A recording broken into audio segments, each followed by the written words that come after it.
We're gonna do something. Brotherly Love Boxing Show. Sitting here with my man Dirk Grasshopper Gooden, one of the best trainers on the East Coast. And I seen with my 2 eyes. How you feeling, Dirk?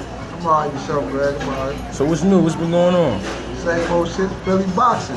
But what's going on with you personally? You got a you got a #1 spot right now.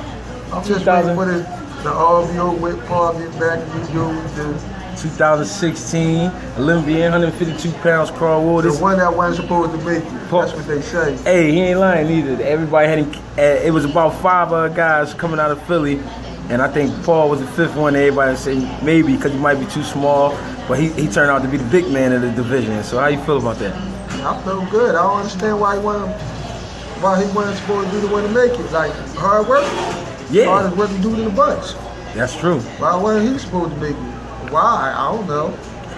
I think it didn't have anything to do with skills or experience. I think what it was, when we heard about let's say Christian Carter came out of nowhere, we didn't really know him.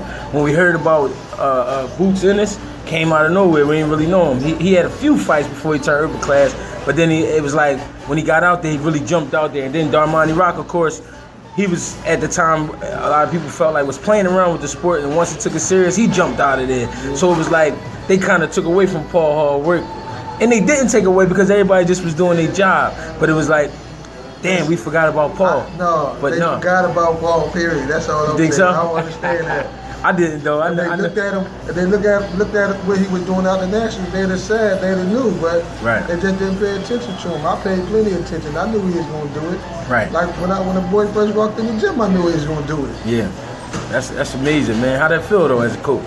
Man, because you going down in the record books, man. Feel great. Like, what can I say? Hard work, dedication, all that stuff. But I don't want to rest on that. I want to make another one. Yes, sir. I was just the first one out the pack. Yes, sir. Now, when did you start boxing? When I was about 13, 12. And what brought you to the gym? I like to fight, man. That's most of it. Man. You can't walk around Philadelphia not knowing how to fight. That's serious. Yeah, that's the truth, too. So, how many amateur bouts? 106. Damn. What was your record? You remember? 98. Damn. I remember well. I'm proud of it. Yeah, 98. Y'all hear that? I lost 2. Y'all hear that? Now, did you ever turn pro? 5 years a pro. Okay. So what happened with your pro career? Streets. Oh, okay. That's why I got in the boxing. That's why I got in the coaching to teach these kids to stay away from that kind of stuff. Right. To give them something to do till they figure out what they're going to do. Okay. That's important too. Do you feel like being a role model and something for these young kids to look up to, you think that's very important for the sport? Not just as a coach where I come to the gym, I see you, then I leave. You more involved. I'm a parent. Yeah. I'm a coach parent. I'm talking about, like I say, I give them something to do till they figure out what they want to do. It ain't about them turning pro. It ain't about them being the next Floyd Mayweather, Oscar De La Hoya. It's about them being a better person, period. That's why my trainer trained me. And I just want to get that back. That's important. When he passed, I decided somebody needed to take his place, so I volunteered. That's important though. And I take my hat off to you for that, because a lot of people won't step up and take that position as a coach because it's looked at as an old man position, or that means you can't fight no more because you're coaching. You know what I mean? It's not a lot of respect out here for coaches the way it should be. It ain't. But I'm not worried about what other people say. If I worried about what other people said, Paul would have been on the Olympic team. I hear that. Now, just give me a day in the life. What it's like for you, getting ready for the gym, or, survive until gym time. Get filled up your life till the gym time. When the gym time, it seems like the world's better for me. When the gym doors open, I'm in my element. Until then, it's survival mode all day long. Okay. Now I got an important question. They brought back the rule where they're taking the headgears off. How you feel about that? It really don't matter to me because they were doing it in '76. Ray Leonard, Michael Spinks, Howard Davis, they was doing that before that. So the headgear don't matter. I think the boys see more. They can breathe better without it. That's the pros, mixing in with the pros with the no headgear thing. That's what get me. I don't mind the no headgear. Like the headgear getting in the way. I used to think it was in my way. I want that shit off. Take this off. Let's box. Right. I hear you. And do you think it would develop our American fighters a little better, fighting with the headgear on? Yeah, I don't even think it's about the headgear with the Olympics. I think it's the European style and who got a hold of amateur boxing now. Like I'm talking about the straight up European style where we do our head inside out, outside in. They say no ducking, staying straight up. It's just about the amateur style period. Like, you know, the Americans have a different style. That's why we're the best in the world though. We're different. Now, it's funny you say that. We haven't had a heavyweight, a dominant heavyweight. I mean, I guess you can call it Wilder somewhat of a dominant heavyweight. But Anthony Joshua walked away with a gold medal in 2012 and now is running down on the heavyweight division. All 17 wins by knockout. What you think about that kid? I like him. Strong kid.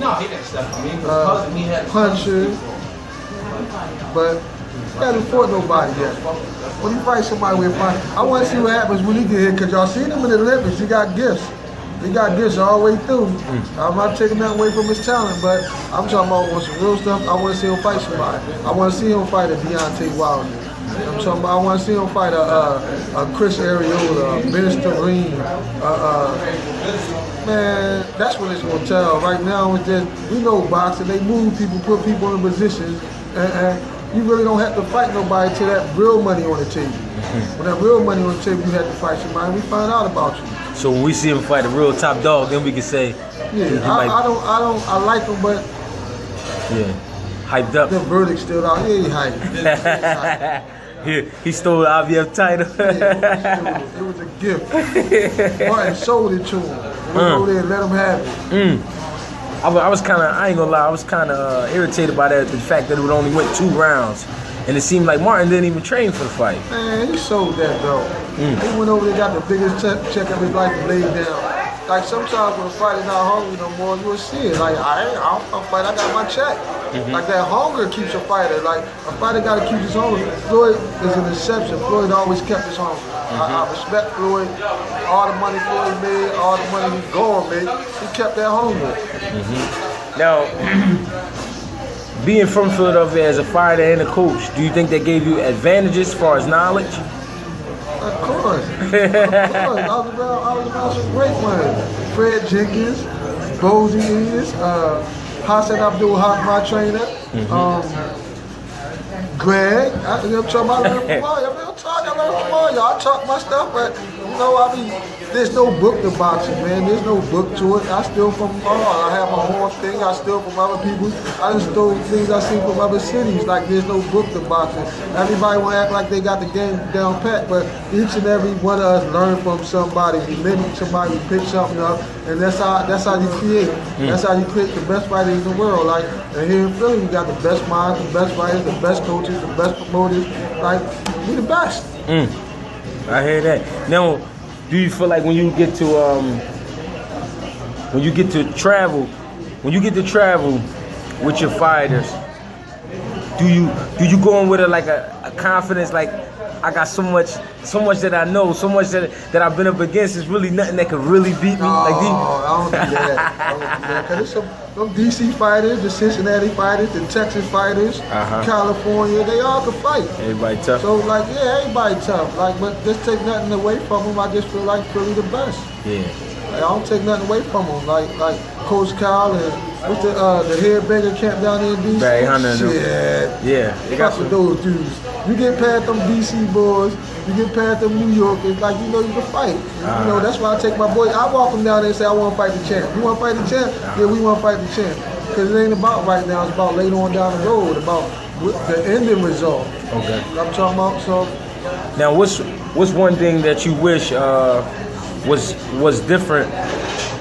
What would be different now that was going on back then? Like, one thing that was going on back then that you wish you could add to the game now or bring back? The Olympics, like the Olympics, when you won your Olympic trials, when you became the Olympic challenge, you went straight to the Olympics. All this overqualifying, the kids fighting, going overseas, and fighting qualifying tournaments and all that. Like, the Olympics are supposed to be the best representing their country, not you going to represent your country, then fighting in the tournament to represent your country. Like, you win the Olympic trials in the United States, you should be able to go to the Olympics. Because you earned that right. I earned that right. Number one in your country. That's right. No rebooting, no re-tournaments, no tournament at the tournament. That's too much fighting on the kids. Wear and tear. Yeah, I think I 100% agree with that.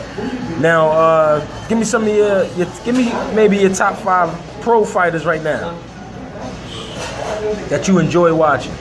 I enjoy all of them. I have no top 5, but like I have no favorites. I have no, like, I learn from all of them. My favorite, I have one favorite.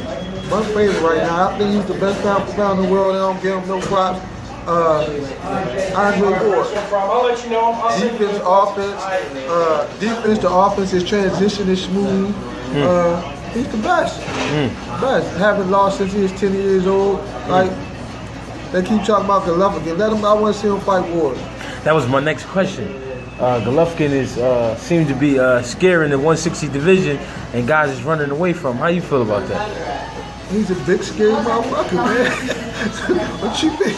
He's a big, scary man, but all I'm saying, there's no talent in the middle. I'm not going to say talent. I'm saying he's Danny Jacobs down there, he's talented. Andy Lee talented. Like, Peter Quillen. Yeah, Peter Quillen talented, but I just think he's at a different level right now. I think he's a bigger middleweight than most of them. I think he should move up to 68 because there's nothing else to prove. Like, go up to 68. You keep talking about fighting Floyd and all these little dudes. Fight Andre Ward. Take the challenge yourself. I'm talking about accept the challenge yourself. I'm talking about he keep wanting to accept little dudes. Him and Floyd. That make no sense. Do you think he has a mental? Is it more of a mentality or physical advantage that has him, getting over on these guys? Because when I watch him, I see the physical, but at the same time, I think it's more mental because he seems more determined than any fighter I've seen in a long time. I think he had the Mike Tyson effect. Right. I'm talking about where them dudes see what he do, they cheer fight out before they walk in the ring with him. They scared before they get in the ring with him. That's true. Now